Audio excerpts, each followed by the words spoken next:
लक्ष्य को पहचान जाओ, ध्यान बगुले सा लगाओ, है नहीं पतवार तो क्या हौसलों से पार जाओ।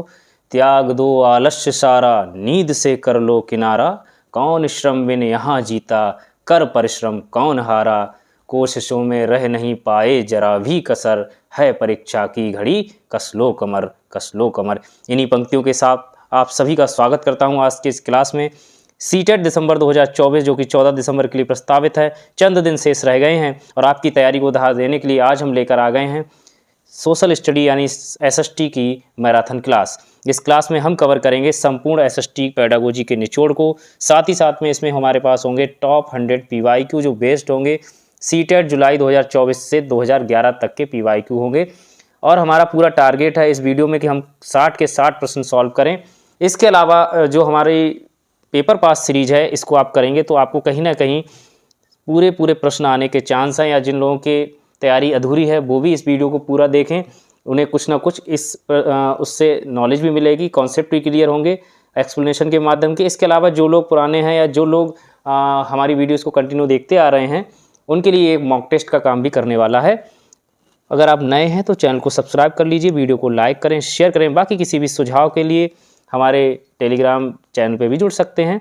तो चलिए शुरू करते हैं। क्वेश्चन नंबर 1 है, निम्नलिखित में से कौन केसरी नामक अखबार जो ब्रिटिश शासन का कट्टर आलोचक बन गया था का संपादक था। यानी आपको केसरी जो अखबार था उनके संपादक का नाम बताना था। ऑप्शंस आपके दे रखे हैं, महात्मा गांधी, लाला लाजपत राय, ज्योतिराव फुले, बाल गंगाधर तिलक। तो इसका सही आंसर ऑप्शन नंबर 4 है, बाल गंगाधर तिलक। केसरी जो अखबार था वो एक मराठी अखबार था और इसकी स्टार्टिंग जो हुई थी वो हुई थी आपकी 4 जनवरी सन 1881 में। ठीक है, और इसका मेन क्या था काम था, ये भारतीय राष्ट्रीय स्वतंत्रता आंदोलन की आवाज़ के रूप में सक्रिय रूप से इसको इस्तेमाल किया गया था। इसी के कारण ये क्या ब्रिटिश जो शासन था उसका कट्टर आलोचक बन गया था। प्रश्न नंबर 2 है, वायुमंडल की किस परत में वायु की बहुत पतली परत होती है। ऑप्शंस आपके दे रखे हैं, समताप मंडल, मध्य मंडल, वायुमंडल, बहिर्मंडल। तो वायुमंडल में जो परतें हैं वो आपको पता है कौन कौन सी। पहली आपकी क्षोभ मंडल की है, फिर है समताप मंडल, फिर है मध्य मंडल, उसके बाद आता है आयन मंडल, फिर आता है बहिर्मंडल। तो देखिए जिसमें सबसे कम डेंसिटी होती है गैसेस की वो होती है आपकी बहिर्मंडल, यानी डेंसिटी मतलब घनत्व, यानी बहुत पतला होता है वहाँ पे। गैसेस कौन कौन सी होती हैं बहिर्मंडल में, एक तो आपकी होती है हीलियम और एक होती है हाइड्रोजन।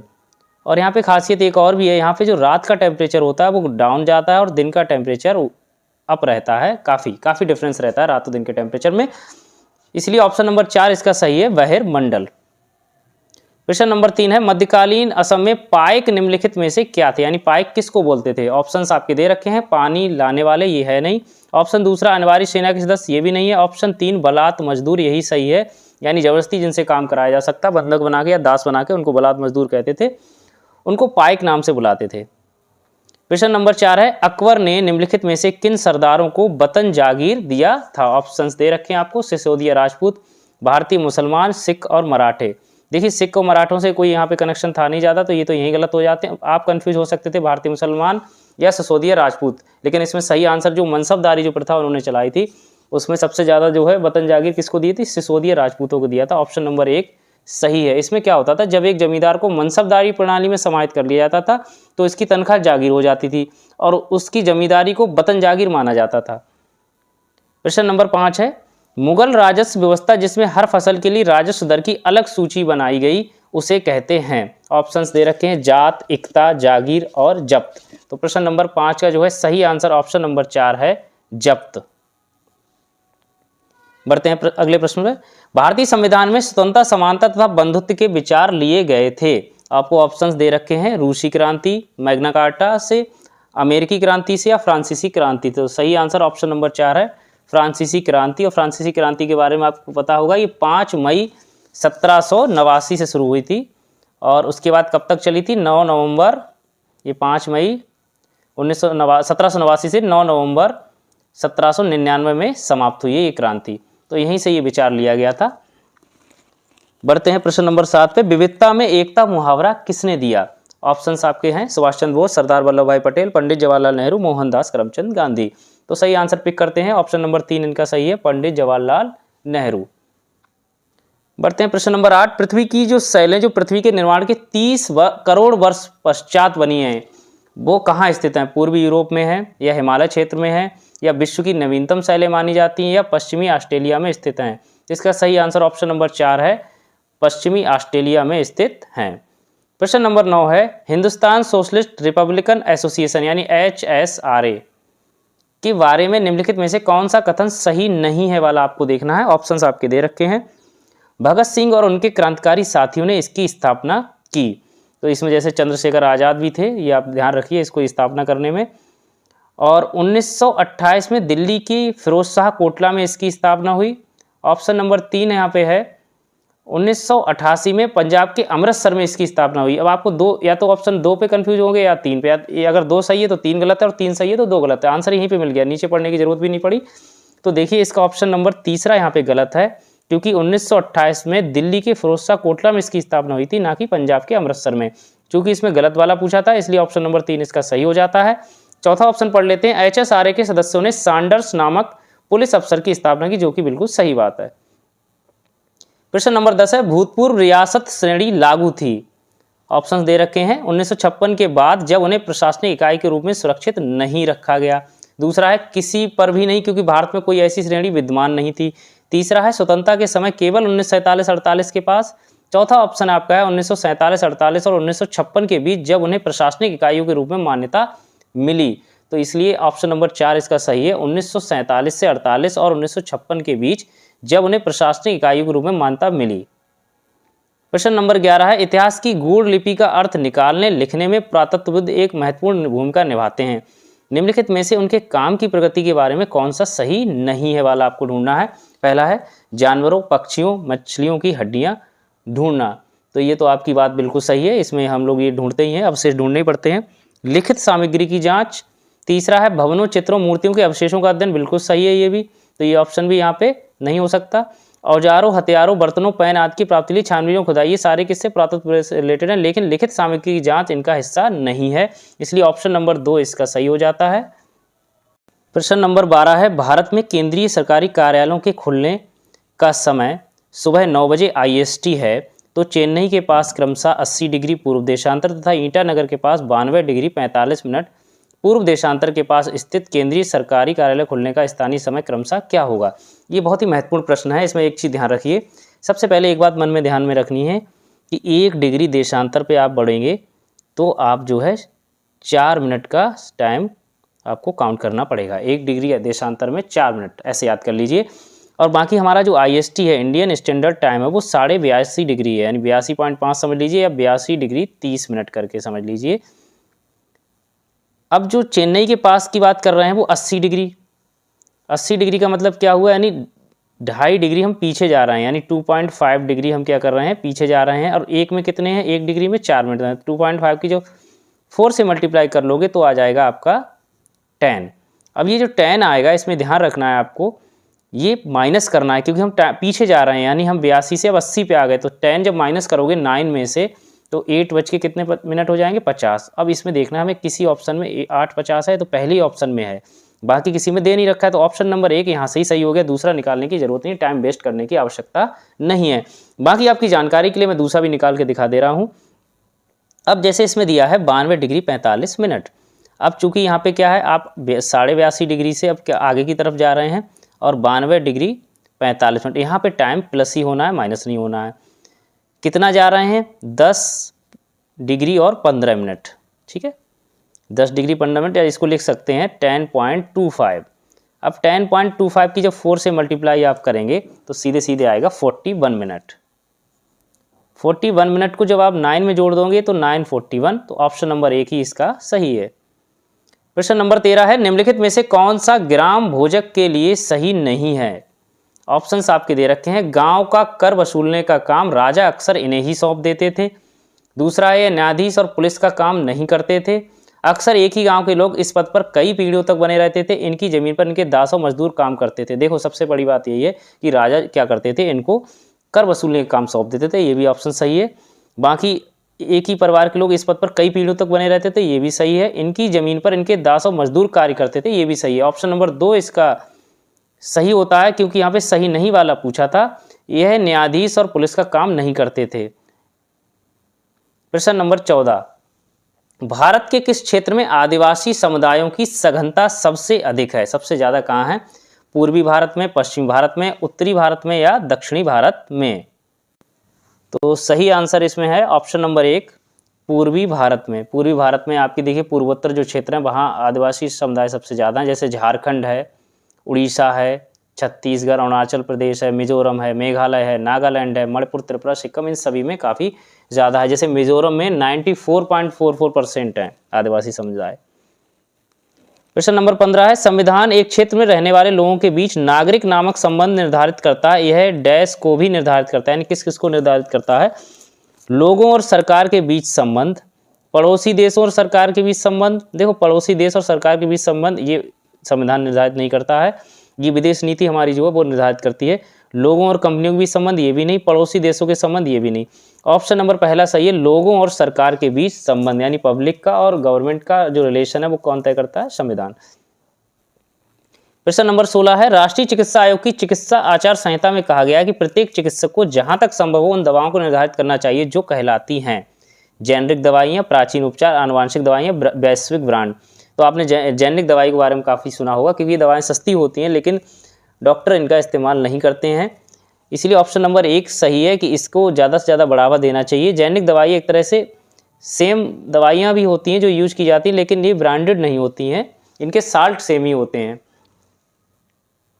प्रश्न नंबर 17 है, कक्षा कक्ष की दीवारों को भारतीय संविधान में उद्धृत मौलिक अधिकारों कर्तव्यों को लिखा गया है। ये बच्चों को मुख्यता के द्वारा सिखाता है, यानी किसके द्वारा इसको सिखा रहा है? ऑप्शंस आपके दे रखे हैं, याद करना, तर्क, अवलोकन, कल्पना।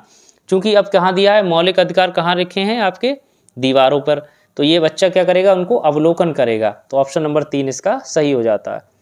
प्रश्न नंबर 18 है, आप अपने क्षेत्र के भूकंप पीड़ित व्यक्तियों की वास्तविक तथा सही स्थिति के बारे में जानकारी एकत्रित करने के लिए किस विधि का प्रयोग करेंगे?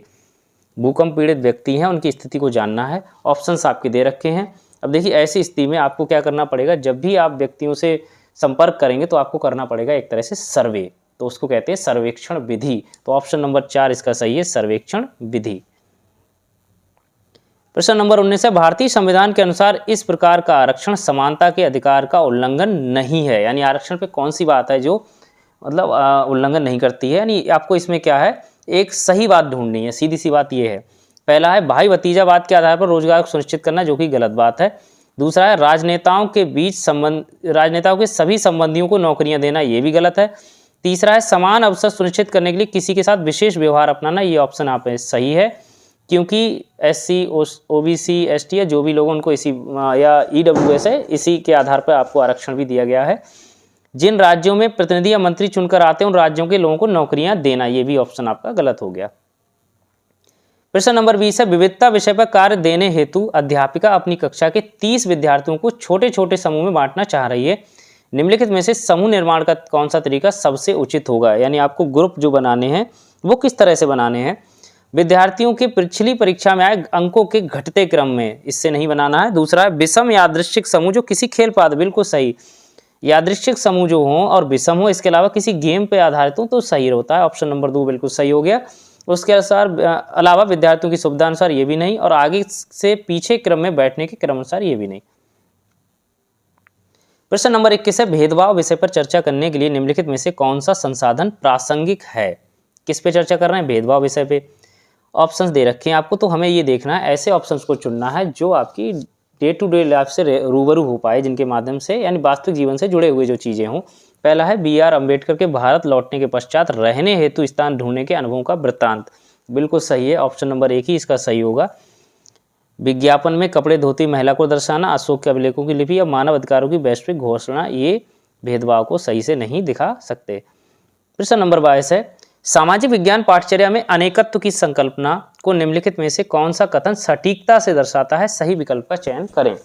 सामाजिक विज्ञान में कुछ परिप्रेक्ष्य का निष्कर्ष, सामाजिक विज्ञान पाठचर्या सामग्री में कठिन भाषा का उपयोग, देखो कठिन भाषा का उपयोग ये भी नहीं हो गया आप यहाँ पे। इसके अलावा पहला है सामाजिक विज्ञान के कुछ परिप्रेक्ष्य, ये भी आपका नेगेटिव वर्ड हो गया। तीसरा है एकल विचारधारा की प्रमुखता, तो ये भी आपका ऑप्शन हो गया गलत। चौथा है अनेक परिप्रेक्ष्यों और विविध दृष्टिकोणों को सम्मिलित करना। आप देखिए यहाँ पे आप टैग वर्ड से भी देख सकते हैं, यहाँ पे देख तो अनेक आ गया, दूसरा आ गया विविध आ गया। ऑप्शन नंबर 4 इसका सही होता है। प्रश्न नंबर 23 है, निम्न में से क्या एक परियोजना कार्य जिससे छात्रों को प्रामाणिक वास्तविक दुनिया की समस्या समाधान के द्वारा अर्जित किया जा सकता है। मतलब आपको ये देखना है प्रामाणिक वास्तविक दुनिया की समस्या समाधान के द्वारा अर्जित कर सकते हैं, ऐसा कौन सा प्रोजेक्ट वर्क है या उसके द्वारा क्या मिल सकता है आपको प्रोजेक्ट वर्क के द्वारा। ऑप्शंस आपके दे रखे हैं, रचनात्मकता और नवीनता में वृद्धि। अब इसमें देखिए आपको सारे ऑप्शन लगभग एक जैसे लगने वाले हैं, ये सही, ये अभी तो फिलहाल ये भी सही लग रहा है। सहयोग और टीम वर्क को बढ़ावा देना, ये भी ठीक लग रहा है। समालोचनात्मक सोच कौशल का विकास, विषय ज्ञान और कौशल में सुधार। कभी कभी चारों ऑप्शन एक जैसे लगते हैं। अब इसमें आपको देखना है समस्या समाधान में आपको करना क्या है, समालोचनात्मक सोच कौशल का विकास। ये बहुत इंपॉर्टेंट हो जाता है कि आपको दोनों पक्ष देखने हैं किसी भी समस्या समाधान के लिए, इसलिए ऑप्शन नंबर 3 इसका सही हो जाता है। प्रश्न नंबर 24 है, एक दृढ़ का विकास करने के लिए सतर्क और सजग जनता आवश्यक है। तो ये तो आपको पता है, जनता द्वारा जो भी चलाया जाता है उसको लोकतंत्र कहते हैं, ऑप्शन नंबर 2। प्रश्न नंबर 25, भारतीय न्यायपालिका बिना किसी भय अथवा बाहरी दबाव के कानून का शासन की रक्षा करती है तथा सरकार के कार्यों पर प्रभावी नियंत्रण बनाए रखती है, जिसकी वजह है। देखो सबसे बड़ी बात यही है कि जब भी कोई एजेंसी या कोई भी आपकी कॉन्स्टिट्यूशन द्वारा बनाई हुई कोई भी संस्था है तो वो तभी सही से काम कर पाएगी जब वो फ्री हो, यानी वो स्वतंत्र हो। तो इसलिए ऑप्शन नंबर इसका 2 ही सही है, भारत में न्यायपालिका की स्वतंत्रता। प्रश्न नंबर 26 है, पेरिया पूर्णम एक तमिल कृति हमें किसके बारे में जानकारी देती है। ऑप्शंस दे रखे हैं आपको, राजाओं और रानियों के बारे में, विद्वान और कविताओं के बारे में, साधारण पुरुष और महिलाओं के बारे में, सिपाहियों और सैन्य जनरलों के बारे में। तो ये ऑप्शन नंबर 3 इसका सही है, साधारण पुरुष और महिलाओं के बारे में। प्रश्न नंबर 27 है, भारत और बांग्लादेश पटसन जूट के अग्रणी उत्पादक हैं, पटसन की वृद्धि को बल प्रदान करने वाले कथन का चयन कीजिए। यानी भारत और बांग्लादेश में दोनों जगह होता है जूट। अब इसमें आपको देखना है किस तरह की, जैसे यह जलोढ़ मृदा में अच्छे ढंग से विकसित होता है। पहला ऑप्शन आपका ये दे रखा है, ये ऑप्शन यहाँ पे गलत है, ऐसी मिट्टी की जरूरत नहीं है। जलोढ़ मृदा जो होती है वो जनरली आपकी धान वगैरह खेती के लिए काफ़ी लाभदायक होती है। दूसरा है, इसे उच्च तापमान की आवश्यकता होती है, बिल्कुल सही, ऑप्शन नंबर 2 इसका सही है। इसे निम्न तापमान निम्न वर्षा, ये गलत हो गया। भारी वर्षा आर्द्रता, ये भी गलत है। प्रश्न नंबर 28 है, राज्यसभा के सदस्यों को कौन नामांकित करता है। राष्ट्रपति, उपराष्ट्रपति, प्रधानमंत्री, सर्वोच्च न्यायालय के न्यायाधीश। तो 28 का जो है आंसर हो गया 1 सही, राष्ट्रपति। राज्यसभा के सदस्यों को नामांकित कौन करता है, राष्ट्रपति। और राज्यसभा के बारे में आपको थोड़ा सा बता दें, 80(1) के तहत मैक्सिमम जो सदस्य हो सकते हैं, यानी आर्टिकल 81 के तहत जो मैक्सिमम सदस्य हो सकते हैं वो 250 हो सकते हैं। इनमें से 12 सदस्यों को राष्ट्रपति द्वारा नामांकित किया जा सकता है, जो विभिन्न क्षेत्रों से आते हैं। बाकी कार्यकाल जो होता है वो 6 वर्ष का होता है राज्यसभा में, और वर्तमान में 245 सदस्य हैं, और राज्यसभा को उच्च सदन भी कहते हैं। प्रश्न नंबर 29 है, निम्नलिखित में से किसने भारत की रियासतों को एकीकृत करने में निर्णायक भूमिका निभाई थी। ये तो बहुत ही बार पूछा गया है, और उन्हीं की जयंती के दिवस पे हम लोग एकता दिवस भी मनाते हैं 31 अक्टूबर को। वो और कोई नहीं है, सरदार वल्लभ भाई पटेल जी हैं। इन्होंने 365 दिन में लगभग 562 राज्य और रियासतों को एकीकृत किया था, ये बहुत बड़ी उपलब्धि थी। प्रश्न नंबर 30, हमारी पृथ्वी का वास्तविक निरूपक प्रतिरूप है, यानी हमारी पृथ्वी को सही से कौन दर्शा सकता है। इनमें से मानचित्र या उपग्रह से प्राप्त चित्र, इसके अलावा रग्बी या ग्लोब। तो आपने देखा होगा ग्लोब जो होता है बिल्कुल पृथ्वी के जैसा दिखता भी है, ऑप्शन नंबर 4 इसका सही है। प्रश्न नंबर 31 है, ब्राजील के कंपोज और वेनेजुएला के लानोस उदाहरण है। ये आपने कई बार इनके बारे में पढ़ा होगा।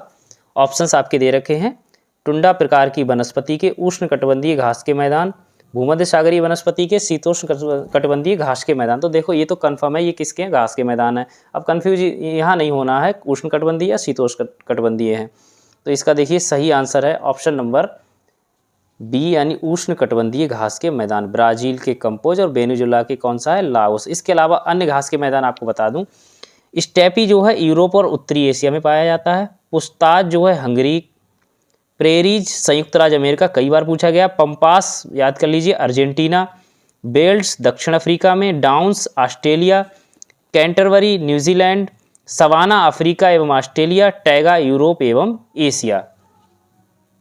प्रश्न नंबर 32 है, अंतरिक्ष में प्रवेश करने उल्का उल्कापिंड वायुमंडल के किस परत में आने पर जल जाते हैं। ऑप्शंस आपके दे रखे हैं, वायुमंडल, बहिर्मंडल, समताप मंडल, मध्य मंडल। देखिए जहाँ का टेम्परेचर हाई रहेगा वहाँ पे क्या होगा, सिंपल सी बात है, ये जल जाएंगे। तो परत के बारे में हम पहले भी बात कर चुके हैं। अब यहाँ पे सीधे आंसर देखते हैं। इसका सही आंसर ऑप्शन नंबर 4 है, मध्यमंडल। मध्यमंडल जो 50 से 80 के बीच में है, यहाँ पर आके क्या होते हैं, उल्कापिंड जल जाते हैं। प्रश्न नंबर 33, ब्रिटिश काल से पहले बच्चों को पढ़ाया जाता था। कैसे पढ़ाया जाता था? ऑप्शंस आपके दे रखे हैं। एक निश्चित फीस लेकर, साल भर, फसल कटाई के समय छोड़कर, जब वे खेतों में काम करते थे। तो ऑप्शन नंबर 2 ही इसका सही है। साल भर चलता था, लेकिन फसल कटाई के समय छोड़ दिया जाता, जब वो खेतों पे काम करते थे उस समय ऐसे पढ़ाया जाता था। और जनरली लोग घरों पे पढ़ाते थे, मौलवी या जो भी गुरु वगैरह थे वो लोग उस समय जो पढ़ाने वाले थे वो लोग पढ़ाते थे। वार्षिक परीक्षा के माध्यम मूल्यांकन और सरकारी संस्थान, ये ऑप्शन यहाँ पे वैलिड नहीं है। प्रश्न नंबर 34 है, BCE का तात्पर्य, यानी BCE की आपकी फुल फॉर्म आपको बतानी है। BCE याद कर लीजिए, यह है बिफोर कॉमन इरा, बिफोर कॉमन इरा, इसलिए ऑप्शन नंबर इसका पहला सही है, बिफोर कॉमन इरा। प्रश्न नंबर 35 है, हम ये आज कैसे जानते हैं कि पुरापाषाण युग में भारत में शुतुरमुर्ग होते थे? जी आपको अगर पता करना है तो आपको कोई ना कोई इसके अवशेष चाहिए होंगे। अब वो अवशेष कहाँ मिले हैं, इसके ऑप्शंस आपको देखते हैं। महाराष्ट्र के पटने पुरास्थल से शुतुरमुर्ग के अंडों के अवशेष मिले हैं, यही ऑप्शन नंबर 1 सही है। बाकी के ऑप्शन भी पढ़ लेते हैं। शुतुरमुर्ग पर मौखिक स्मृतियां होगा यहाँ पे। हमारे पास दिल्ली के सृष्टि संग्रहालय में अवगृहित है, ये गलत है ऑप्शन। विदेशी यात्री वृत्तांत में इसका वर्णन है, कहीं भी इसका वर्णन नहीं है, ये भी सही है, गलत है। इसके उस समय की कृतियों में इन पशुओं को विविध लेख मिलता है, ये कहीं नहीं मिलता। सिर्फ हमें क्या मिले हैं, महाराष्ट्र के पटने पुरास्थल से शुतुरमुर्ग के अंडों के अवशेष मिले हैं और अंडों के छिलके से मनके वगैरह बनाने के भी अवशेष मिले हैं। प्रश्न नंबर 36, महायान बौद्ध धर्म के अंतर्गत, बौद्ध धर्म की 2 शाखाएं हो गई, हीनयान और महायान। देखो महायान में सिंपल सी बात है, महायान जो था एक तरह से प्रतिमा वगैरह, मूर्ति पूजा को बढ़ावा देना था उसका, यानी प्रतिमाएं वगैरह बनाई जाने लगी थी, इसलिए ऑप्शन नंबर 1 ही इसका सही हो गया, बुद्ध की प्रतिमाएं बनाई जाने लगी। बाकी बौद्ध संतों को नहीं स्वीकारा गया क्योंकि उन्हें अभी भी ज्ञान प्राप्त करने बाकी थे, इससे कोई मतलब नहीं है। मूर्ति कला के 2 प्रमुख मथुरा एवं तक्षशिला का पतन हुआ, पतन नहीं हुआ था, ये भी गलत है। मूर्तियों में बुद्ध की उपस्थिति सिर्फ कुछ संकेतों के माध्यम दर्शाई जाती है, ये भी नहीं।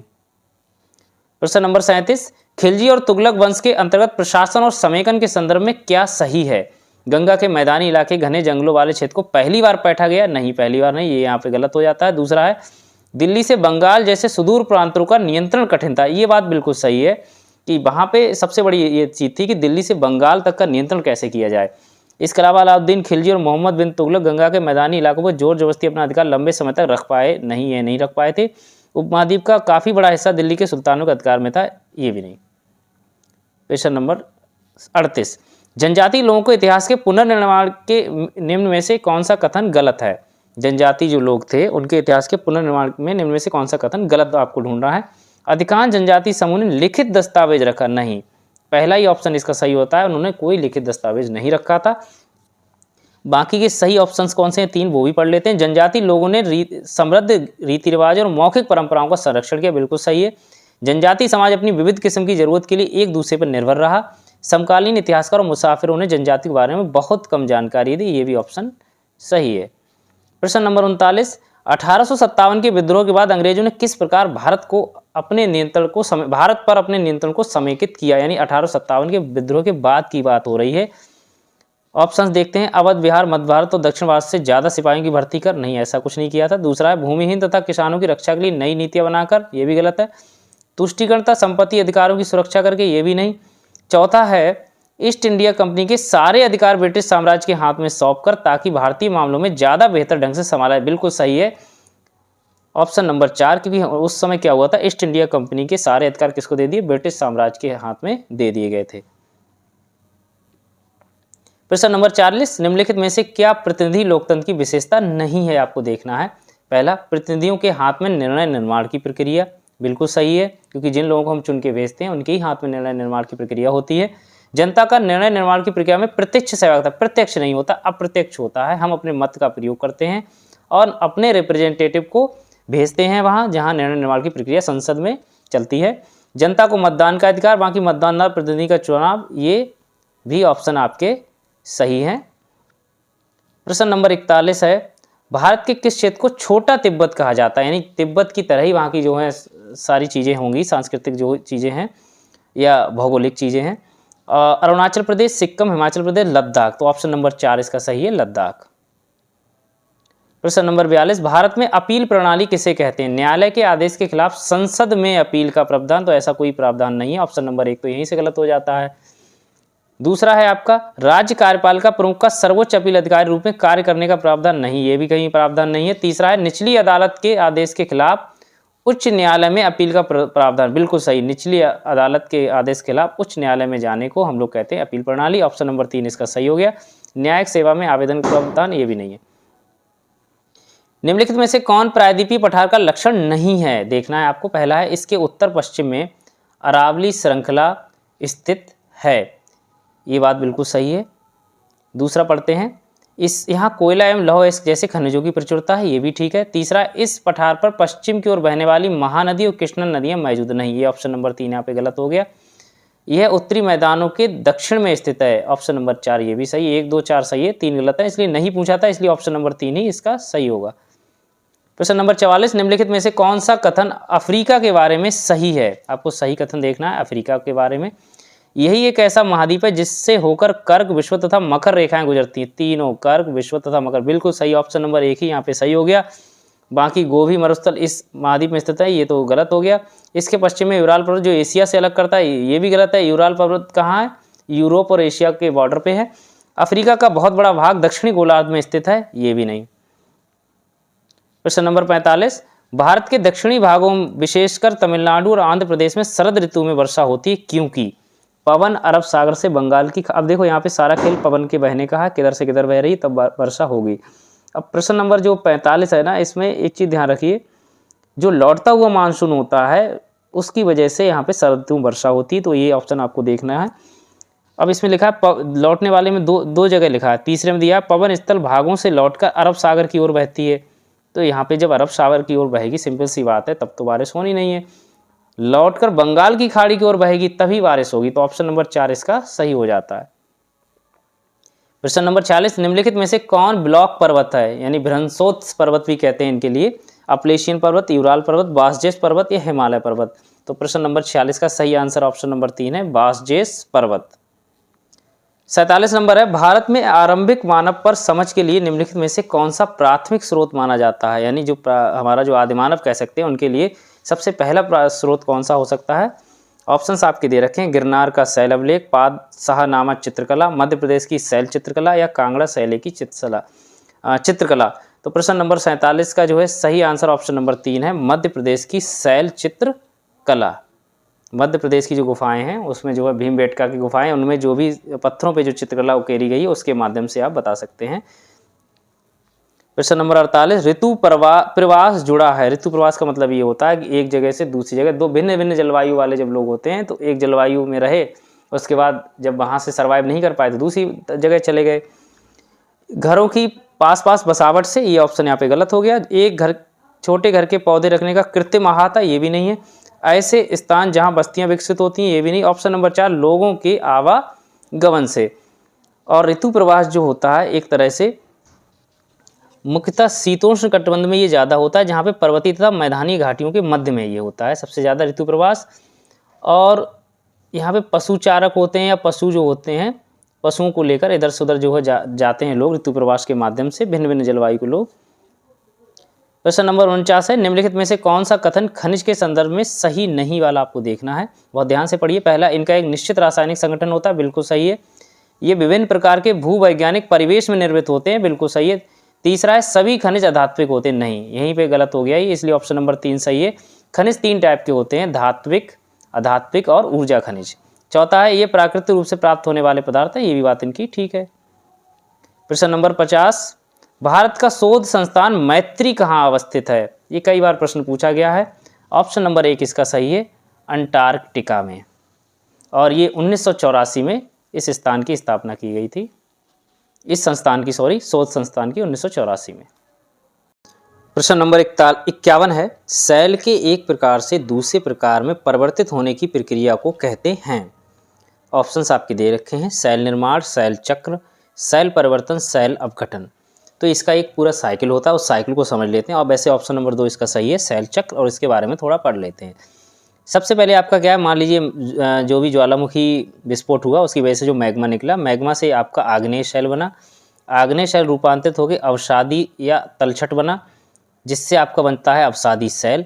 अवसादी शैल से आपका बनता है कायांतरित शैल, और उसके बाद फिर से वही प्रक्रिया चलती है, फिर से मतलब मैग्मा बनेगा, फिर मैग्मा से आग्नेय शैल, यही प्रोसेस आपस में चलता रहता है, इसी को शैल चक्र कहते हैं। प्रश्न नंबर 52 है, जब ग्रीनविच पर 11 पूर्वाह्न बजे होंगे तब 9 पूर्वाह्न किस देशांतर पर बजे होंगे। आपके लिए ऑप्शंस दे रखे हैं। अब देखिए 11 बजे होंगे, आपको 11 बजे से अब 9 यानी कि टाइम क्या हो रहा है, माइनस हो रहा है, और देशांतर की इस तरफ आप अगर जाते हैं तो टाइम प्लस होता है, और अगर आप इस तरफ जाते हैं तो टाइम माइनस होता है, यानी पश्चिम। ये आपका हो गया ईस्ट, ये हो गया वेस्ट, यानी ये हो गया पूरब, ये हो गया पश्चिम। अब चूंकि टाइम माइनस हो रहा है तो सीधी बात है पश्चिम तो आना ही आना है। अब कितना माइनस हो रहा है ये देखते हैं। 2 घंटे का गैप है, और मैं आपको पहले ही बता चुका हूँ कि 2 घंटे का मतलब हो गया 60 मिनट। या तो आप इस तरह से याद कर लीजिए, 1 घंटे में आपका 1 घंटे में 15 डिग्री देशांतर कवर होगा, सिंपल सी बात है। अब यहाँ पे 2 घंटे तो कितने डिग्री देशांतर कवर हो गया, 30 डिग्री। तो ग्रीनविच का मतलब हो गया 0। अब 0 से जब इधर जाओगे कितना जाना है आपको, 30 डिग्री, और किधर जाना है, पश्चिम में। तो ऑप्शन नंबर 4 इसका सही हो गया, 30 डिग्री पश्चिम।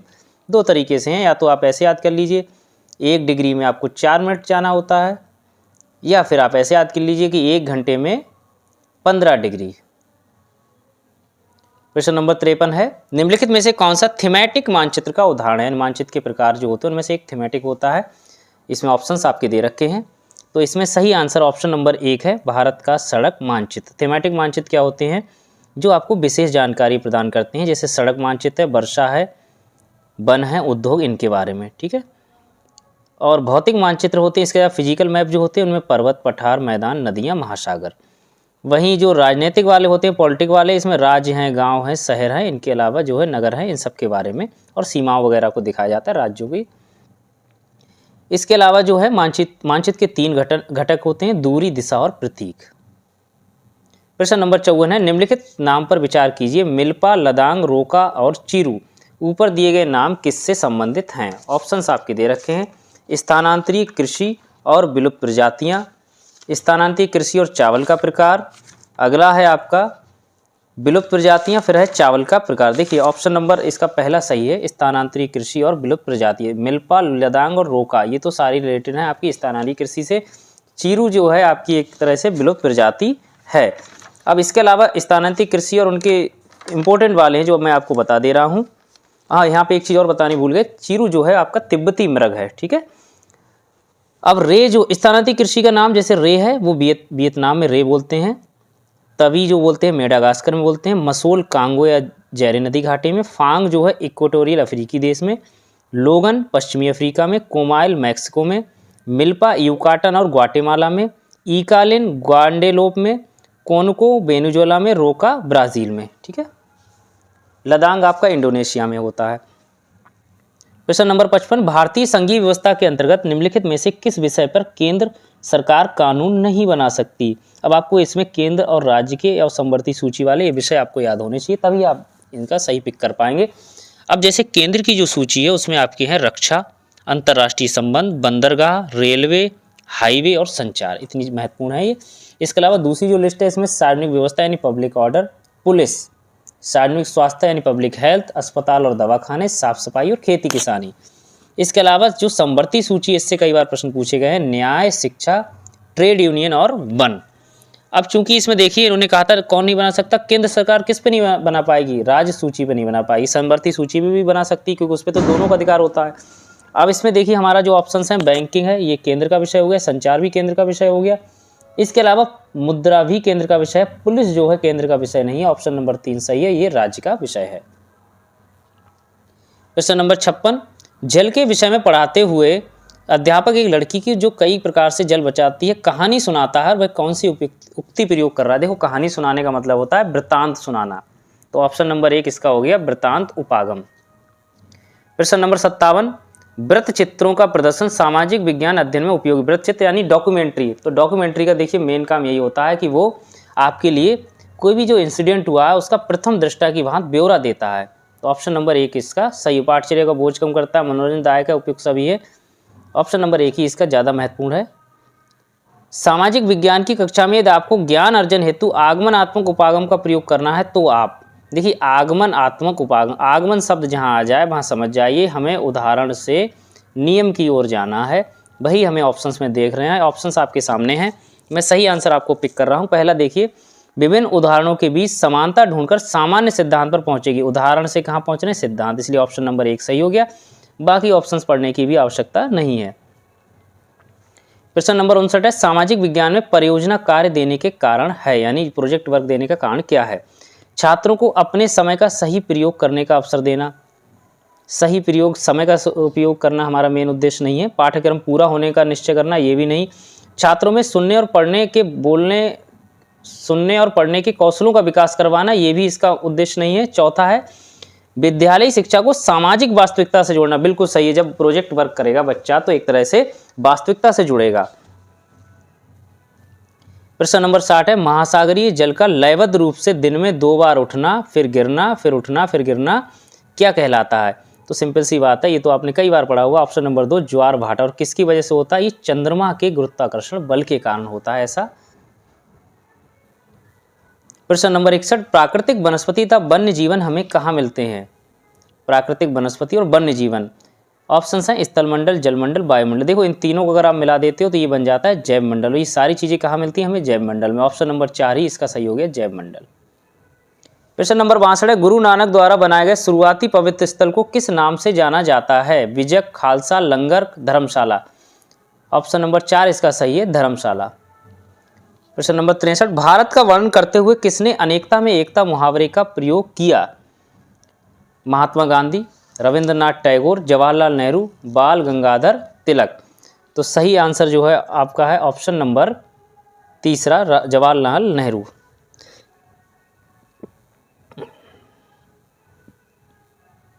प्रश्न नंबर 64, भारत में सरकार 3 स्तरों पर काम करती है, इस सिद्धांत के संविधान को की भाषा में क्या कहते हैं? शक्तियों का बंटवारा, प्रतिनिधि लोकतंत्र, संघवाद, जिम्मेदार सरकार। तो प्रश्न नंबर 64 का सही आंसर आपका 3 है, फेडरलिज्म यानी कि संघवाद। 65 नंबर है, सरकार ने ऐसे कानून पारित किए जो डैश से अधिक महिला कर्मचारियों वाले संगठनों के लिए क्रैश सुविधाएं प्रदान करना अनिवार्य बनाते हैं। तो इसमें क्या है, आपको कम से कम 30 होने चाहिए कर्मचारी उसमें। अगर 30 से अगर अधिक होते हैं, 30 से ऊपर जैसे ही होंगे आपको क्या करना पड़ेगा? क्रैच सुविधाएं उपलब्ध कराना। इन बच्चों को पालने संबंधी जो भी प्रक्रिया है वो आपको अपनानी पड़ेंगी, उनके लिए वो सुविधाएं देनी पड़ेंगी बच्चों के पालन पोषण के लिए। प्रश्न नंबर 66 है, भारतीय संविधान का कौन सा हिस्सा कल्याणकारी राज्य के आदर्श होने की घोषणा करता है? बहुत महत्वपूर्ण है, कल्याणकारी राज्य कई बार पूछा गया है। तो ये किससे रिलेटेड है? आपके राज्य के नीति निर्देशक तत्व से रिलेटेड है, आपको पता होना चाहिए। ये संविधान के भाग 4 में है, आर्टिकल नंबर है आपका 36 से लेकर 51 तक। और कहाँ से लिया गया है? आयरिश संविधान से लिया गया। आयरिश संविधान में कहाँ से आया? वो स्पेन से आया।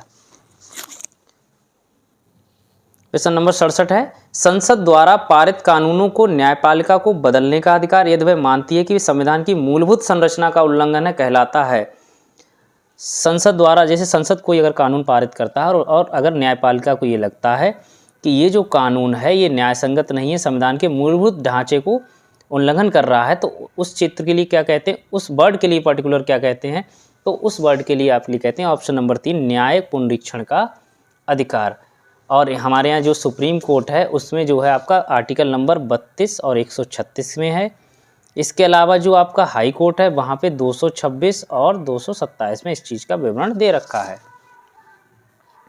प्रश्न नंबर 68 है, हाथ से मैला उठाने वाले कर्मियों के नियोजन और निषेध और उनका पुनर्वास अधिनियम 1983 में क्यों लागू हुआ? आपको कारण जानना है। पहला है, इस क्षेत्र में सफाई कर्मचारी अमानवीय स्थितियों में काम, बिल्कुल सही, बहुत परेशानी में गड्ढे में अंदर जाके काम करना, पूरी एक तरह से बदबू में काम करना। तो ऑप्शन नंबर 1 इसका सही है। और पर्याप्त संसाधन थे नहीं उनके पास। बाकी के तीनों ऑप्शन पढ़ने की जरूरत भी नहीं है। प्रश्न नंबर 69 है, किसने काश्तकार की चाबुक नामक पुस्तक लिखी? बहुत महत्वपूर्ण पुस्तक है ये। ऑप्शंस आपके दे रखे हैं, नारायण गुरु, वंदना शिवा, ज्योतिराव फुले या ईवी रामास्वामी नायकर। तो ये कोई और नहीं, ऑप्शन नंबर 3 जो है ज्योतिराव फुले, काश्तकार की चाबुक। इनसे रिलेटेड एक प्रश्न जरूर आएगा, ज्योतिराव फुले, इस चीज़ का विशेष ध्यान रखें। पुस्तक से रिलेटेड आ जाएगा, इनकी जो भी इन्होंने भेदभाव को दूर करने की कोशिश की उसके बारे में भी प्रश्न आ सकता है। आजीविका पर चर्चा करते हुए सामाजिक विज्ञान की एक शिक्षिका से उम्मीद की जाती है कि घर के काम पर चर्चा ना की जाए। ये गलत है। देखो, घर का काम भी एक तरह से आजीविका ही है। दूसरा है, सिर्फ पुरुष मजदूरों को प्रस्तुत किया, सिर्फ शब्द आ गया, ऊपर से पुरुष भी आ गया, तो ये ऑप्शन यहीं पे गलत हो गया। केवल नियमित वेतनभोगी काम, केवल वर्ड आ गया तो ये भी आपका नेगेटिव टैग वर्ड हो गया, तो ये भी गलत हो गया। ऑप्शन नंबर चौथा, लोग जिन विभिन्न तरीकों से अपनी आजीविका चलाते हैं का वर्णन करें। विभिन्न शब्द आ गया, पॉजिटिव भी आ गया टैग वर्ड, इसलिए ऑप्शन नंबर 4 सही है। प्रश्न नंबर 71 है, सामाजिक विज्ञान की एक शिक्षिका विभिन्न विद्यार्थियों को प्रायः भिन्न भिन्न कार्य नियत करती है। यह विश्वास करती है कि, अब देखो बच्चे को क्या है, विभिन्न भिन्न कार्य नियत इसलिए कर रही है क्योंकि बच्चों में इंडिविजुअल डिफरेंसेस होता है। हर बच्चा अलग अलग तरीके से सीखता है, हर बच्चे को सिखाने की अलग प्रक्रिया अपनानी पड़ती है। तो इसका सीधा सीधा आंसर ऑप्शन नंबर 2 हो जाता है, विद्यार्थियों में व्यक्तिगत विभिन्नताएं होती हैं। प्रश्न नंबर 72 है, निम्नलिखित में से किस स्वतंत्रता सेनानी जो वर्तमान में कर्नाटक से थीं प्रभात फेरियों का आयोजन किया। अब आपको अगर इनके बारे में सुना होगा कि सरोजिनी नायडू कहाँ से थी, अंबाबाई कहाँ से थी, बेगम हरजत महल कहाँ से हैं, विजय लक्ष्मी पंडित, तो आप यहीं से आंसर लगा सकते थे। तो इसमें सही आंसर ऑप्शन नंबर 2 है, अंबाबाई। प्रश्न नंबर 73, निम्नलिखित में से क्षेत्रों में किस में चिनूक स्थानीय पवन चलती है। याद कर लीजिए, चिनूक बहुत इंपॉर्टेंट है यहाँ पे, चिनूक स्थानीय पवन। Belt, pampas, prairie, savanna. देखिए प्रश्न नंबर जो है 73 का, पहले मैं आपको आंसर बता दे रहा हूँ, उसके बाद आपको एक्सप्लेन करता हूँ। ऑप्शन नंबर 3 है इसका, प्रेरी, जो कि आपकी अमेरिका में है। अब देखिए, जो चिनूक है यूएसए एवं कनाडा में रॉकी पर्वत की पूर्वी ढाल पर है। इसके अलावा फॉन है, ये भी कई बार पूछेगी, आल्पस पर्वत के दक्षिणी ढाल पर है। सिराको उत्तरी अफ्रीका से दक्षिणी भूमध्य सागरीय क्षेत्र की ओर। सिमूम कई बार पूछी गई है, सहारा मरुस्थल या अरेबिया में। हरमट्टन जो है सहारा मरुस्थल में है। लू है, भारत का महान मैदान में लू चलती है। विरिक फील्डर कई बार पूछा गया, ऑस्ट्रेलिया। अब देखिए ऐसे याद कर लीजिए, फील्डिंग कहाँ की अच्छी, ऑस्ट्रेलिया की, तो विरिक फील्डर ऐसे करके। और ये सारी कैसी, उष्ण कटिबंधीय पवनें हैं। अब दूसरा है शीतल स्थानीय पवनें, यानी शीतोष्ण वाली जो है। अब उसमें देखते हैं मिस्ट्रल, स्पेन और फ्रांस के पठारी क्षेत्र में मिस्ट्रल है। बोरा एड्रियाटिक सागर के पूर्वी तट पर इटली में है। बुरान जो है साइबेरिया। ब्लिजार्ड कई बार पूछा गया, ये यूएसए में है।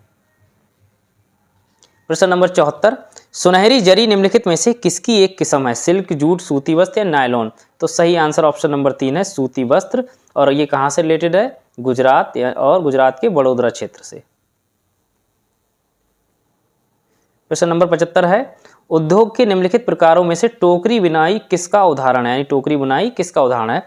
सहकारी क्षेत्र का है या बृहताकार, लघु आकार है। देखिए जिस काम में 5 से लेकर 10 लोग ऐसे लोग काम करते हैं, तो टोकरी बुनाई में लगभग इतने लोग सदस्य काम करते हैं, तो उसको बोलते हैं लघु उद्योग, लघु आकार का उद्योग। तो ऑप्शन नंबर 3 इसका सही हो गया, ऑप्शन लघु आकार। प्रश्न नंबर 76, यदि ग्रीनविच अमृतसर पर समय दोपहर के 12 बजे का है तो 45 डिग्री पूर्व देशांतर पर क्या समय होगा। यानी 0 डिग्री पे कितना हो रहा है आपका, 12। ठीक है, अब 45 डिग्री पे आपको जाना है, तो मैंने आपको पहले ही बताया था, तो 1 डिग्री में कितना होता है, 4 मिनट। तो 45 की पहले तो आप 4 से मल्टीप्लाई कर लीजिए, तो आ जाएगा आपका 180। 180 मिनट का कितने घंटे हो गए, 60 से अगर डिवाइड करेंगे तो 3 घंटे, 3 आवर हो गए। अब 3 घंटे क्या होंगे, अब इसमें देखिए टाइम क्या हो रहा है, पूर्व देशांतर पे आपको जा रहे हैं, सीधी सी बात है, तो टाइम आपका प्लस ही हो रहा है, तो 3 बजे अपराह्न आपका सही हो गया, ऑप्शन नंबर 2। प्रश्न नंबर 77 है, समताप मंडल की परिस्थितियां हवाई जहाज उड़ाने के लिए आदर्श होती हैं, सही कारण का चयन कीजिए। समताप मंडल आपको पता है जो 50 किलोमीटर की ऊंचाई तक है, 18 से लेकर 50। अब वहाँ पे एक तो सबसे बड़ी बात यह है कि जो भी घटनाएं मौसम संबंधी होती हैं वो आपकी क्षोभ मंडल में होती हैं, इसीलिए क्या होता है, कोई डिस्टर्बेंस नहीं होता है। ऑप्शन नंबर 3 इसका सही है, बादल एवं मौसम संबंधी घटनाओं से मुक्त होना। याद कर लीजिए, जो भी मेघ, बिजली, वर्षा, ये सब क्षोभ मंडल में है। मौसमी गुब्बारा, जेटयान या जो भी है हवाई जहाज, ये सब समताप मंडल में उड़ाए जाते हैं। इसके अलावा रेडियो तरंगे कहाँ से रिलेटेड हैं, वो आयन मंडल से रिलेटेड हैं। और कृत्रिम उपग्रह वगैरह ये कहाँ लगाए जाते हैं, वो बहिर्मंडल में लगाए जाते हैं। प्रश्न नंबर 78 है, अक्षांशों के बारे में निम्नलिखित कथनों पर विचार कीजिए, निम्नलिखित में से कौन सा सही ऑप्शन आपको चुनना है। पहले थोड़ा समझ लेते हैं। वह काल्पनिक रेखा जो पृथ्वी को 2 बराबर भागों में बांटती है, 0 डिग्री अंश से जाती है, उसको कहते हैं विषुवत रेखा। अब इससे जब उत्तरी ध्रुव की ओर बढ़ेंगे तो 23.5 डिग्री जो उत्तरी ध्रुव से जो रेखा जाएगी उसको बोलते हैं कर्क रेखा। इसी प्रकार 66.5 डिग्री पर जाती है उसको उत्तरी ध्रुव व्रत भी कहते हैं। ऐसे ही आपकी ध्यान रखिए 23.5 डिग्री जो दक्षिणी ध्रुव में रेखा जा रही है उसको बोलते हैं आपको मकर रेखा। बाकी दक्षिणी ध्रुव व्रत किसको कहते हैं? 66.5 डिग्री को। अब ऑप्शन देख लेते हैं हम लोग। उत्तर ध्रुवीय व्रत विषुवत रेखा के 23.5 डिग्री उत्तर में स्थित। देखो उत्तर ध्रुवीय व्रत की बात की गई तो व्रत हमेशा होगा 66.5 डिग्री। पहली बात तो यहीं पे गलत हो गई, 23.5 बोल दिया इन्होंने। दूसरा है मकर रेखा दक्षिणी गोलार्ध से होकर गुजरती है। बिल्कुल सही, देखिए दक्षिणी गोलार्ध ये है, यहाँ से होकर गुजर रही है मकर रेखा। ऑप्शन नंबर 2 ही इसका सही हो गया। ऑप्शन बाकी के देखने की आवश्यकता भी नहीं है, बाकी देख लेते हैं फिर भी। दक्षिण ध्रुवीय व्रत विषुवत रेखा के 23.5 डिग्री। देखिए दक्षिण ध्रुवीय व्रत कह दिया तो 23.5 तो होगा नहीं, 66.5 होगा। कर्क रेखा दक्षिणी गोलार्ध से होकर गुजरती है, तो कर्क रेखा आपके उत्तरी गोलार्ध से होकर गुजर रही है। देखो ये ऊपर वाले से। प्रश्न नंबर 79 है, स्थान परिवर्तन से प्राकृतिक वनस्पति में भी परिवर्तन होता है। सदाबहार वृक्ष भूमध्यवर्ती प्रदेश के समीपी क्यों होते हैं? निम्नलिखित में से उपयुक्त कथन का चयन कीजिए। भूमध्यवर्ती यानी भूमध्य के आसपास का जो एरिया है आपका, वहाँ पे ये सबसे ज़्यादा क्यों होते हैं, ये आपको ध्यान रखना है। देखिए वहाँ पे एक तो आपको पता ही होगा, वहाँ पे टेम्परेचर और बारिश दोनों हाई होता है, ये याद रखिए। भूमध्यवर्ती जो भी होते हैं प्रदेश होते हैं वहाँ पे टेम्परेचर और बारिश दोनों ज़्यादा होते हैं, इसलिए 79 का ऑप्शन नंबर 2 ही सही है, भारी वर्षा और उच्च तापमान। प्रश्न नंबर 80, ग्लोब को 2 बराबर भागों में बांटने के लिए खींची गई काल्पनिक रेखा को कहा जाता है। ये हमने थोड़ी देर पहले बताया था, 0 डिग्री अक्षांश यानी विषुवत रेखा। प्रश्न नंबर 81, गल्फ स्ट्रीम गर्म महासागरीय जलधारा है क्योंकि? देखो गर्म जलधारा है, अब इसमें ये देख लेना है ऑप्शंस, आप यहीं से समझ जाओगे टेम्परेचर सबसे ज़्यादा हाई कहाँ होता है इन ऑप्शंस में, भूमध्य रेखा के पास, तो वहाँ से निकलेगी तो सीधी सी बात है गर्म जलधारा ही होगी। तो 81 का आपका सही आंसर ऑप्शन नंबर हो गया 4, भूमध्य रेखा के निकट उत्पन्न होती है। प्रश्न नंबर 82 है, निम्नलिखित में से यातायात का कौन सा साधन अधिक दूरी में भारी बड़े आकार वाले सामान को ढोने के लिए सबसे सस्ता है? देखो सबसे ज़्यादा यूज इसी का किया जाता है, तो ये आपका है जलमार्ग। जलमार्ग के द्वारा आपको जो है सस्ता भी पड़ता है और ज़्यादा जो बड़ा आकार है सामान उसको ढोना आसान हो जाता है। इंटरनेशनली आप ला सकते हैं चीज़ों को, आदान प्रदान कर सकते हैं, एक्सपोर्ट इंपोर्ट कर सकते हैं चीज़ों को। प्रश्न नंबर 83 है, यह कक्षा गतिविधि के समय शिक्षक ने विद्यार्थियों से आदिवासियों जैसे दिखने वाली गुड़िया का चयन करने के लिए कहा। अधिकांश विद्यार्थियों ने रंग बिरंगे कपड़े पहने हुए, सर पर मुकुट लाया और नृत्य मुद्रा वाली गुड़ियाँ उठा ली। यह व्यवहार क्या दिखाता है? यानी ये वही दिखाता है कि हमने उनके बारे में एक स्टेरियोटाइप एक बना रखा है, तो रूढ़िवाद दिखाता है, इसलिए ऑप्शन नंबर 2 इसका सही है, 83 का ऑप्शन नंबर 2। प्रश्न नंबर 84 है, ऑफिस जाने वाली महिला जिसे वेतन एवं सम्मान मिलता है द्वारा निष्पादित ऑफिस संबंधी काम की तुलना में घरेलू महिला द्वारा निष्पादित काम अनदेखा तथा अदत्त माना जाता है। इसके पीछे के संभावित कारण की पहचान कीजिए। देखिए यहाँ पे सिंपल सी बात है, जो हमारा समाज है उसमें वेतन जो है मिलता है, बाहर जब आप काम करते हैं घर पे काम करने का वेतन नहीं मिलता, क्योंकि उस चीज़ का अवमूल्यन कर दिया गया है, घरेलू काम की वैल्यू कम कर दी, इसलिए ऑप्शन नंबर 4 इसका सही होगा, घरेलू काम का अवमूल्यन। प्रश्न नंबर 85 है, भारतीय नागरिकों को प्रदत्त किस मौलिक अधिकार की परिधि के अंतर्गत सर्वोच्च न्यायालय के भोजन के अधिकार, निजता के अधिकार की व्याख्या की गई है? अब इसमें आर्टिकल आपका 19, 21 अनुच्छेद, इसके अलावा आपका 14 है और 20 है, तो याद कर लीजिए ऑप्शन नंबर इसका दूसरा सही है, अनुच्छेद 21। प्रश्न नंबर 86 है, निम्न जातियों की दुर्दशा पर ज्योतिराव फुले की 1873 में आई किताब समर्पित है। 1873 में जो उन्होंने किताब लिखी थी वो किससे रिलेटेड थी? इसमें ऑप्शन दे रखे हैं, भारत के उपनिवेशवाद विरोधी आंदोलन के राष्ट्रवादियों को, भक्ति गायकों को, अमेरिकी गृह युद्ध में दास प्रथा का विरोध करने वाले कार्यकर्ता। बिल्कुल सही है, जो अमेरिकी गृह युद्ध में दास प्रथा का विरोध कर रहे थे जो कार्यकर्ता, उनके बारे में वो किताब लिखी गई थी। प्रश्न नंबर 87 है, निम्नलिखित में से किसने कानून की आयतों की पुनर्व्याख्या करके कहा कि महिलाओं को भी शिक्षा का अधिकार मिलना चाहिए? ऑप्शंस आपके हैं, बेगम अनीस किदवई, मुमताज अली, हजारा बीबी इस्माइल, बेगम रुकैया सखावत हुसैन। तो 87 का जो है आपका सही आंसर ऑप्शन नंबर 2 है, मुमताज अली। प्रश्न नंबर 88 है, हिमनद के निक्षेपण को कहा जाता है हिमोड़, लोयस, तटबंध या समुद्री गुफा? हिमनद के निक्षेपण को हिमोड़ कहा जाता है, ऑप्शन नंबर 1 सही है। बाकी लोयस जो क्या है, ये तो पवन का है, पवन स्थलाकृति है। प्रश्न नंबर 89 है, खुदा की रचना के खाते उसका ब्यौरा चूंकि मर्दों की सूची में नहीं आता इसलिए इतनी शानदार खूबियां से भी उसे आखिर हासिल क्या हुई। लेखांश 13वीं शताब्दी में किसके लिए लिखा गया था? तो ये ऑप्शन नंबर 2 इसका सही है, रजिया के लिए लिखा गया था। प्रश्न नंबर 90 है, निम्नलिखित में से कौन से पुरा पाषाण स्थल में चूना पत्थर से बने औजार मिले हैं? कोल्डी हवा, इनाम गांव, ब्रह्मगिरी, हुंसगी। हुंसगी जो कि कर्नाटक में, इसी में ये मिले हैं। ऑप्शन नंबर 4 इसका सही है। प्रश्न नंबर 91 है, निम्नलिखित में से कौन महाजनपदों के नियमित रूप से कर वसूलने के संदर्भ में सही नहीं है? पहला है, आकेटकों तथा संग्राहकों को भी जंगल से प्राप्त वस्तुएं राजा को देनी होती, बिल्कुल सही बात थी। व्यापार में खरीदी व बेची जाने वाली वस्तु पर कर लगाया जाता था, ये भी ठीक है। ज्यादातर फसलों पर उपज का आधा हिस्सा निर्धारित, नहीं ये गलत है, यहाँ पे 1/6 का था।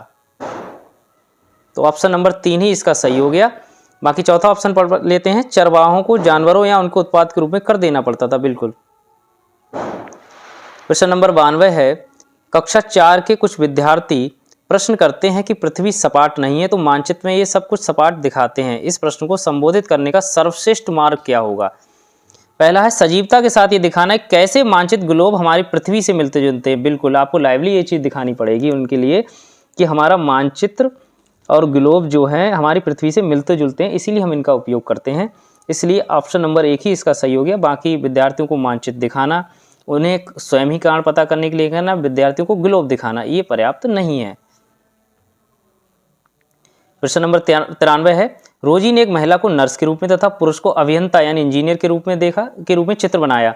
उसके पीछे कारण पूछने पर उसने उत्तर दिया, महिलाएं अच्छी नर्स होती हैं क्योंकि वह अधिक धैर्यवान और सौम्य होती हैं, जबकि विज्ञान में तकनीकी दिमाग की आवश्यकता होती है और महिलाएं तकनीकी वस्तुओं प्रयोग करने में सक्षम नहीं होती हैं। रोजी का कथन क्या परावर्तित करता है, क्या रिफ्लेक्ट कर रहा है? सीधी सी बात है, इसमें जेंडर है रूढ़िबद्ध धारणा, यानी जेंडर स्टेरियोटाइप जो है आपकी इन्होंने बना रखी है एक इमेज कि लड़का होगा तो वो यही करेगा और लड़की होगी तो वो यही करेगी, इसलिए ऑप्शन नंबर 2 इसका सही है। ये इस तरह के प्रश्न जरूर आएंगे, 1-2 ध्यान रखिए इनका। प्रश्न नंबर 94 है, विद्यार्थियों को भारत की चुनाव प्रक्रिया के बारे में सुपरिचित कराने के लिए निम्नलिखित में से कौन सी शिक्षण शास्त्रीय विधि श्रेष्ठ होगी? विद्यार्थियों को अपने पड़ोस में चुनाव संबंधी सर्वे करने के लिए कहना, कक्षा में कक्षा प्रतिनिधियों के लिए चुनाव आयोजित करना। देखिए हम जो चीज़ करके सीखते हैं उससे ज़्यादा अच्छा सीखते हैं, इसीलिए ऑप्शन नंबर 2 सही है। बच्चे जब अपनी आंखों के सामने स्वयं उस प्रक्रिया में भाग लेंगे, उस प्रक्रिया का हिस्सा होंगे, तब वो ज़्यादा आसानी से उस चीज़ को समझ पाएंगे। बाकी स्थानीय चुनाव पर मतलब वृत्तचित्र दिखाना यानी डॉक्यूमेंट्री दिखाना, किसी विशेषज्ञ को व्याख्यान के लिए आमंत्रित करना, ये इसके अलावा और चीज़ें हो सकती हैं, लेकिन बेस्ट ऑप्शन यही है यहाँ पे दूसरा। प्रश्न नंबर 95 है, निम्नलिखित में से किसने अपनी कृतियों को भी शामिल करते हुए बाबा गुरु नानक की रचनाओं को गुरुमुखी में संकलित किया? तो आपको याद रखना है ये थे आपके गुरु अंगद, ऑप्शन नंबर 1 ये दूसरे गुरु थे हमारे। प्रश्न नंबर 96 है, विद्यार्थियों द्वारा जल के इस्तेमाल पर सामूहिक चर्चा करते हुए शिक्षक को श्यामपट्ट का इस्तेमाल निम्नलिखित में से किस तरह करना चाहिए? पहला है, संकल्पना यानी कॉन्सेप्ट, विषय वस्तु और मुद्दों के आधार पर प्रतिक्रिया को व्यवस्थित करना। वे विद्यार्थियों कक्षा में होनहार माने जाते हैं, उनकी प्रक्रिया, देखो सिर्फ होनहार छात्रों को प्रक्रिया को लिख देना ये बिल्कुल गलत है। यहाँ पे दूसरा है, विद्यार्थियों को बातों को सुनना लेकिन उनका अभिलेखन आवश्यक नहीं, ये भी गलत है। बच्चों से पूछ के हमें लिखना भी है चीज़ों को। चर्चा में कही हर बात को अभिलेखित करना ये आवश्यक नहीं है। तो पहला ही सही है यहाँ पे, संकल्पना, विषय वस्तु, मुद्दों के आधार पर प्रतिक्रिया को व्यवस्थित, जो भी रिएक्शन हमें मिल रहे हैं उनको व्यवस्थित तरीके से रखना है, लिखना है। 97 है, सामाजिक विज्ञान की पाठ पुस्तकों में कार्टून की क्या भूमिका है? बहुत सारे कार्टून आपने बने देखे होंगे। पहला है, भरपाई करने के रूप में प्रयुक्त, इससे पाठ पुस्तक आकर्षित दिखता है। हमारा सिर्फ ये तो उद्देश्य नहीं है कि पुस्तक आकर्षित दिखे, तो ये तो ऑप्शन यहीं से गलत हो गया। दूसरा है, कक्षा को आनंददायक बनाते हैं क्योंकि विषय नीरस है। विषय कोई भी नीरस नहीं होता, बल्कि उसको आपको आना चाहिए किस तरह से उसमें आप इंटरेस्ट पैदा कर सकते हैं, नीरस कुछ भी नहीं होता। तीसरा है, मूलभूत मामलों को उठाकर विद्यार्थियों को इनसे जोड़ना। चौथा, कोई भूमिका नहीं, कार्टून मतलब इमैच्योर है, अपरिपक्व है। तो ऑप्शन नंबर चौथा तो यहीं पे खत्म हो जाता है। ऑप्शन नंबर 3 सही है इसका, मूलभूत मामलों को उठाकर विद्यार्थियों को इनसे जोड़ना। प्रश्न नंबर 98 है, विद्यार्थियों की भारतीय संघवाद की समझ को व सराहना की जांच की निम्नलिखित में से कौन सा मूल्यांकन प्रश्न सर्वाधिक उपयुक्त? अब इन प्रश्नों को पढ़ते हैं, कौन सा प्रश्न सबसे सटीक होगा जिससे सही से मूल्यांकन होगा बच्चों का। राज्य के तीनों अंगों विधायिका, कार्यपालिका और न्यायपालिका पर संक्षिप्त विवरण लिखिए। ये तो एक तरह से वर्णन करने वाला प्रश्न हो गया, सिंपल सा विवरण लिख दिया ये सब। शासन व्यवस्था के 3 स्तर कौन से, उनका कार्य क्या है, ये भी टू द पॉइंट क्वेश्चन हो गया। इसमें बच्चा पढ़ेगा और उसी को देख के वहाँ पे लिख देगा, कोई खास इससे उस मूल्यांकन नहीं हो पाएगा। आपके विचार में, तीसरा है, आपके विचार में क्या होता है यदि हमारी राज्य और स्थानीय शासन व्यवस्था नहीं होती और सभी फैसले केंद्र से लिए जाते। अब इस तरह से प्रश्न जब आते हैं तब बच्चा सोचने पर मजबूर होगा कि मुझे संघवाद के बारे में सही धारणा आनी चाहिए, तभी मैं इस प्रश्न का उत्तर देना चाहिए, दे पाऊंगा। इसलिए ऑप्शन नंबर 3 इसका सही हो गया। संघवाद को परिभाषित कीजिए, ये भी ऑप्शन गलत हो गया। 99 है, पृथ्वी के चारों ओर फैली वायु की पतली परत को वायुमंडल कहते हैं। क्या चीज़ वायु को पृथ्वी के चारों ओर बनाए रखती है, यानी जो पृथ्वी है उसके चारों ओर जो आपके वायुमंडल है, इसको क्या चीज़ बनाए रखती है, तो बनाए रखती है आपका ग्रेविटेशनल फोर्स, यानी पृथ्वी का गुरुत्वाकर्षण बल। सही आंसर हो गया ऑप्शन नंबर 1। अगला है प्रश्न नंबर 100, एक सामाजिक विज्ञान अध्यापक अध्यापिका का निम्न में से कौन सा लक्ष्य होना चाहिए। ऑप्शंस आपके दे रखे हैं, जैसे सापेक्ष महत्व का निर्माण करना, बिल्कुल सही बात है, इसलिए ऑप्शन नंबर 1 ही यहाँ पे सही होता है। बाकी पढ़ लेते हैं। पाठचर्या को पूरा कराना, यही उद्देश्य नहीं है। परीक्षा उत्तीर्ण कराना, कंठस्थ कराना, ये सारे कैसे हैं, नेगेटिव टैग वर्ड हैं, इसलिए ये ऑप्शन यहीं पे गलत हो जाते हैं। ऑप्शन नंबर 1 ही सही है, सापेक्ष महत्व का निर्माण करना। वीडियो को अगर आपने एंड तक देखा है तो इसके लिए बहुत बहुत धन्यवाद। हमारी इस वीडियो को लाइक करें, शेयर करें और चैनल को सब्सक्राइब करें।